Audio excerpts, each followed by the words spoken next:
This recording is brought to you by Hallmark Gift Books, a division of Hallmark Cards Incorporated. To learn more about interactive story buddies, visit us on the web at hallmark.com/storybuddy. Now it's time to press Scooby-Doo's ear to get him ready to read the story with you. When you hear, it's time to turn the page. Enjoy the story.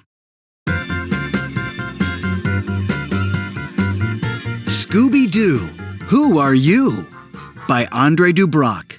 Illustrated by Richard LaPierre. Narrated by Rick Tamblyn. It was a beautiful spring day in Coolsville. The Mystery Inc. gang had just arrived at the annual pet adoption party in Coolsville Park. There were dogs and cats. There were birds and hamsters.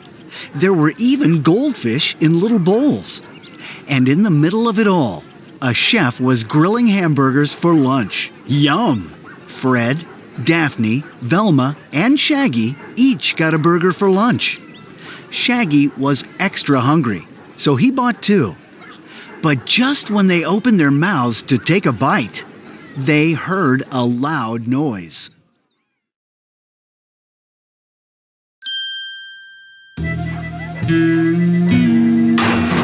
Jinkies! What was that? Asked Velma.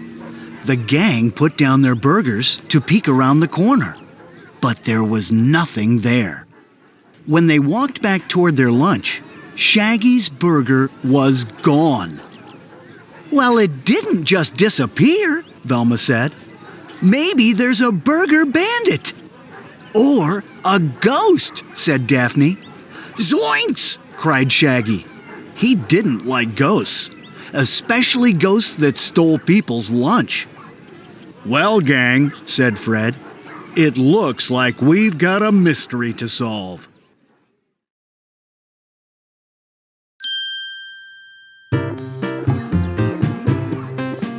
Fred, Velma, and Daphne all split up to look for the mysterious burger bandit. Shaggy stayed to finish his lunch. He kept his eyes wide open as he unwrapped his last burger. He slowly opened his mouth to take a big bite and...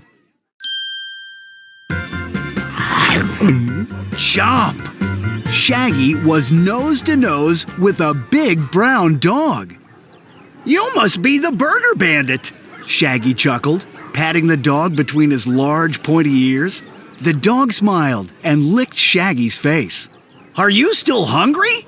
Shaggy asked his new friend. I know I am. The dog's tummy began to rumble.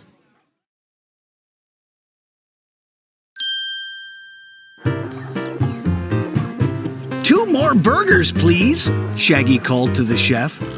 The man handed Shaggy a bag of burgers and a box of dog treats. These are for you, and these are for your four-legged friend, he said. Wow, thanks, said Shaggy.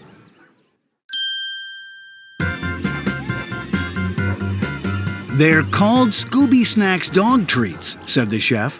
Dogs will do just about anything for them. Really? Said Shaggy, reaching into the box.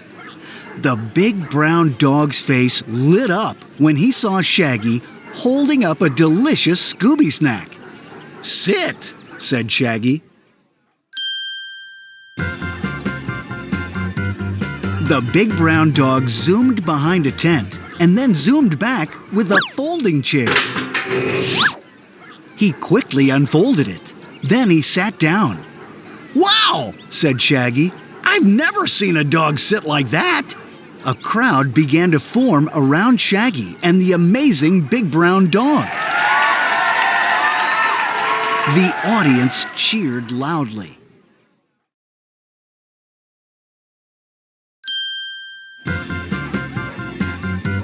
Shaggy gave the Scooby snack to his new friend.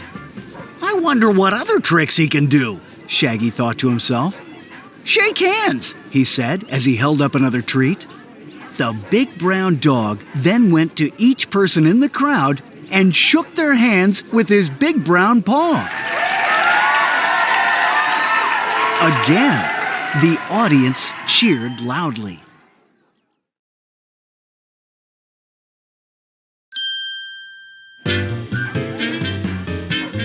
Soon, Fred, Daphne, and Velma saw the big crowd, and they saw that Shaggy and the big brown dog were right in the middle. "Looks like our burger bandit wasn't a ghost after all," giggled Daphne. "Ghost?" said Shaggy. "I'm not a ghost," said the big brown dog. "Jinkies! He spoke!" Velma said. Everyone gasped. The gang was amazed.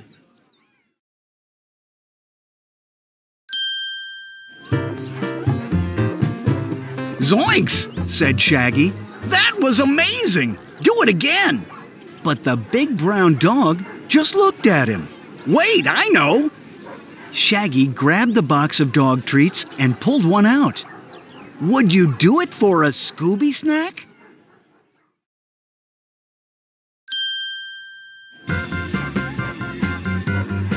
"Thank you, Raggy," the dog said, gobbling up the yummy snack. "Like wow," said Shaggy. "This is the dog for me."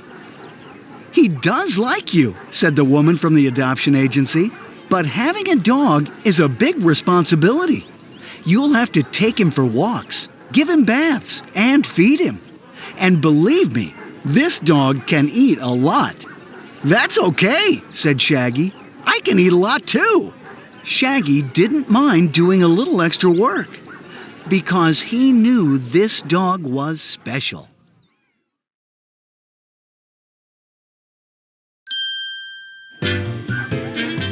The gang smiled as they watched Shaggy adopt his new friend.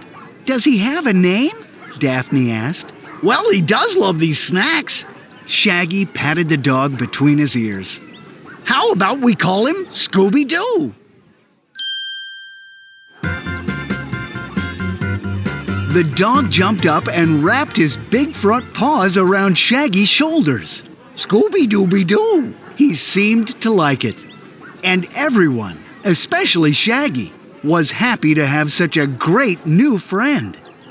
Everyone in the crowd smiled as they watched Scooby lick Shaggy's face. The audience cheered loudly.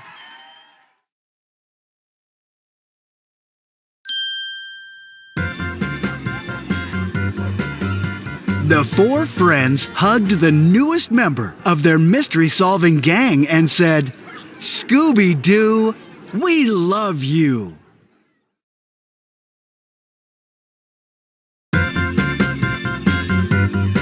The end.